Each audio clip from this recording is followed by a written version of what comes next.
Okay, you're probably wondering, why am I doing this? What's the point of doing all this research just to tell people something they already know? Well, what many people, especially those of faith, don't know is that the mixing of religion into politics has taken a drastically bad turn for the worse recently. You see, even though these guys disagreed on religion and other issues, they worked together to unify the country, even if they didn't get their way. Unfortunately, times have changed, and many people of faith have become very divisive, even claiming if you're not with them, you're not a true believer or your faith isn't real. This in turn has led to many people feeling turned off of religion altogether. As if this wasn't bad enough, when the leaders of religious citizens start politicking from the pulpit, making accusations such as voting for a particular candidate is a sin, or if you're part of a different political party, you must leave the church, people get really upset and even feel offended. And who wouldn't be upset? I mean, wouldn't it bother you if people kept saying you were an immoral person with no values just because you had a different view on some political issues?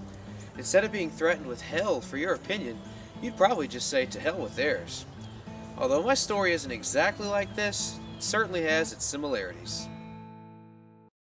Born and raised in South Carolina, I grew up in the heart of the Bible Belt. Across the river from my hometown is Augusta, Georgia, home of the Masters Golf Tournament, where Tiger Woods and other golfers compete for that oh-so-coveted green jacket every April. Aside from that week every spring, it's your typical southern city, with small-town charm and down-to-earth people. I grew up like most people down south, going to church every Sunday, learning manners and southern hospitality, and of course, drinking sweet tea. And like most Southerners, I was a conservative Republican. I was told Reagan was a hero, Clinton was immoral and therefore a bad president, and as a Christian I couldn't possibly be a Democrat because they like taxes and abortion and apparently condone adultery. Of course, none of this is true, but that's the kind of things you hear. I was too young to vote in 2000, but was glad George Bush became president. A few years later, I enrolled here at the University of Michigan. Having considered myself a Republican all my life, you can imagine my shock to find that Ann Arbor and most college towns are quite liberal. In fact, college Republicans are about as rare as sober tailgaters. Even at church, people were proud Democrats. I could not figure out why until I started to take government classes and do a lot of research on my own.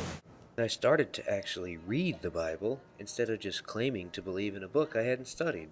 I mean, who blindly puts faith in something without learning if it's truly legitimate?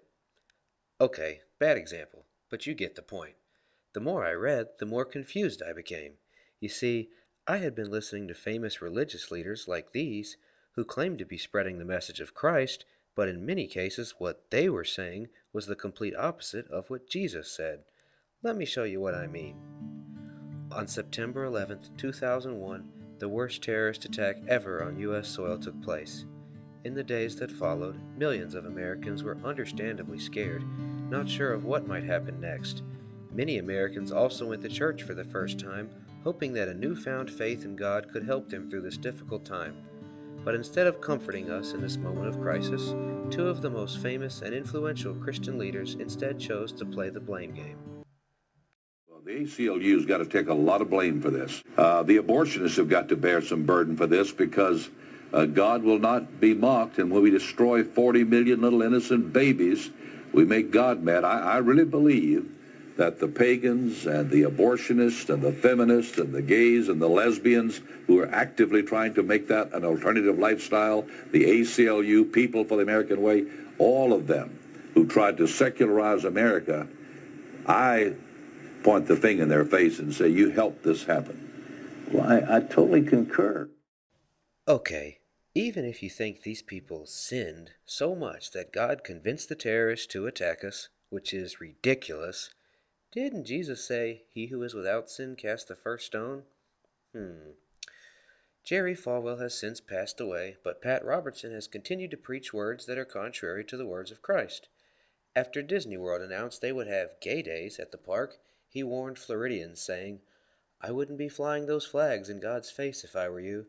This will bring terrorist bombs, earthquakes, tornadoes, maybe even a meteor." If he had done a little research, he'd have known there's never been a major earthquake in Florida, and one didn't hit during gay days either. More recently, he had this to say about Venezuelan President Hugo Chavez. You know, I don't know about this doctrine of assassination, but if he thinks we're trying to assassinate him, I think that we really ought to go ahead and do it. It's a whole lot cheaper than starting a war. And we have the Monroe Doctrine. We have the ability to take him out, and I think the time has come that we exercise that ability. Correct me if I'm wrong, but doesn't "we ought to take him out" sound a little bit different than "turn the other cheek"? Oh, by the way, the Monroe Doctrine said that Europe would not intervene in American affairs. Oops. I wondered if I was the only person who thought these guys had completely twisted the message of Christ just to push a political ideology. Turns out I wasn't. Here's what John McCain had to say about them. I have rejected the leadership of these two individuals. They have led our party in the wrong direction. And I'm positive that Christian conservatives all over America will flock to that banner. They will desert, I hope, the intolerant and wrong-headedness of Jerry Falwell and Pat Robertson.